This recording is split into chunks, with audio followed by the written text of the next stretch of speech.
Columbia University, and this is where it all truly begins. A simple school trip to Columbia University. Nothing special until it is. Inside that lab, 15 genetically modified spiders, each carrying different traits. One of them, something goes wrong. It escapes. And yeah, that one bite changes everything. The transformation hits fast. The next morning, Peter wakes up differently. His eyesight, perfect. Glasses gone.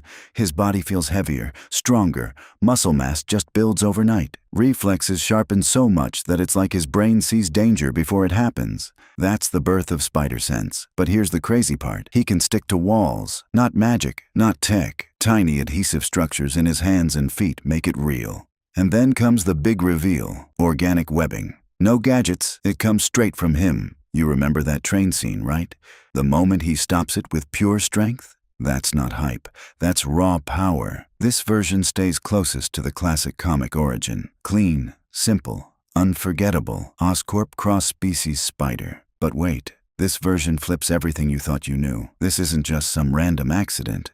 This one? It's personal. Peter's father, Richard Parker, wasn't just a scientist. He was deeply involved in genetic research at Oscorp.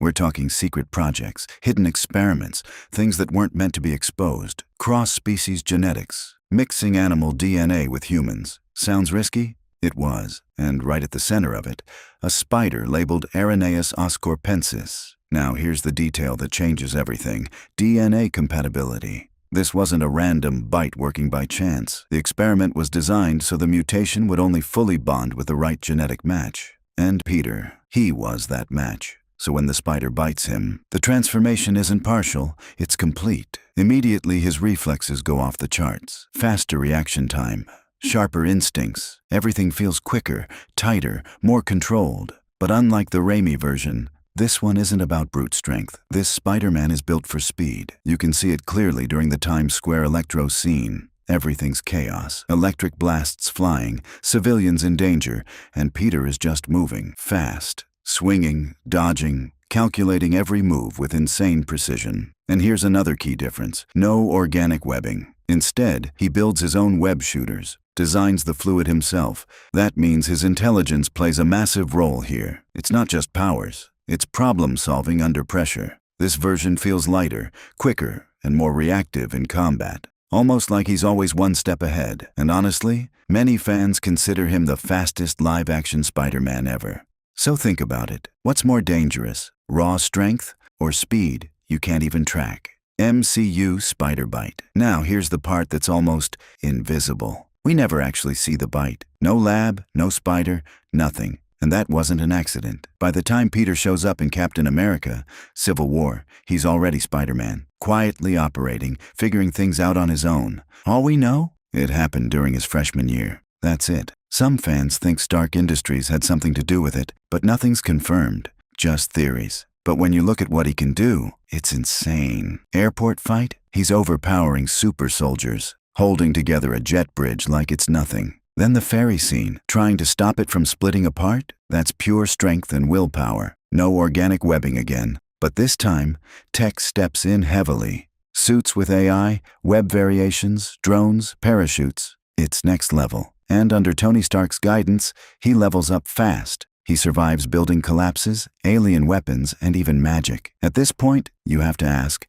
is this the strongest Spider-Man we've seen on screen? Alchemax Spider. And just when you think you've seen every version, this one breaks the rules completely. This spider wasn't even supposed to be there. It comes from Earth 42. Yeah, a completely different universe. Then, the Spot accidentally drags it across dimensions, dropping it into Earth 1610. That one mistake, it changes everything, because Miles Morales was never meant to be Spider-Man. That bite creates a full-on multiverse anomaly, a glitch in reality itself. At first, it looks familiar. Strength, agility, spider sense. It's all there. But then things start getting weird. Miles develops something no other Spider-Man has. The Venom Blast, a bioelectric charge that hits like a stun grenade, knocking enemies out instantly, even frying advanced tech. And then, invisibility. Not a trick, real adaptive camouflage. He just fades out of sight, even from digital tracking. That alone changes how fights play out.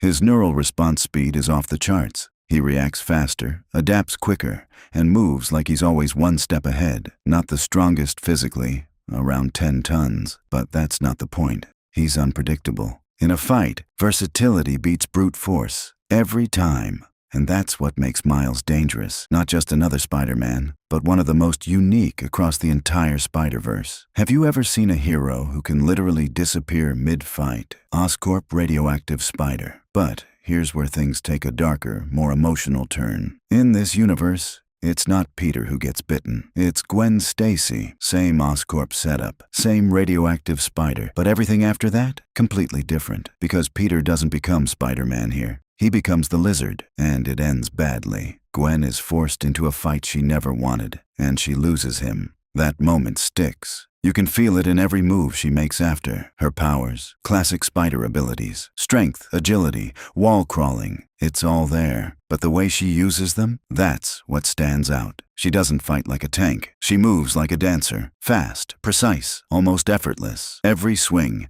every dodge, it's controlled chaos. Speed over power, precision over force. And then there's the suit. In some versions, it's not just fabric, it's symbiote-based. That changes everything. It boosts her strength, adds energy projection, and makes her more durable. But it's not free power. There's risk. The symbiote pushes back. It can take control if she's not careful. That constant balance, that's her struggle. She's not just fighting villains. She's dealing with guilt, loss, and responsibility all at once. That's what makes her different. Not just powerful, but deeply human. Spider-Man Noir. And now, this is where things get straight up unsettling. Forget science, forget labs. This version doesn't follow any of that. We're talking 1930s New York, dark streets, crime everywhere, no bright colors, just shadows. This isn't your typical Spider-Man. His origin? It comes from something ancient. Something not normal. A spider crawls out of a cursed idol linked to a forgotten spider god worshipped by a secret cult. Yeah, this isn't radiation.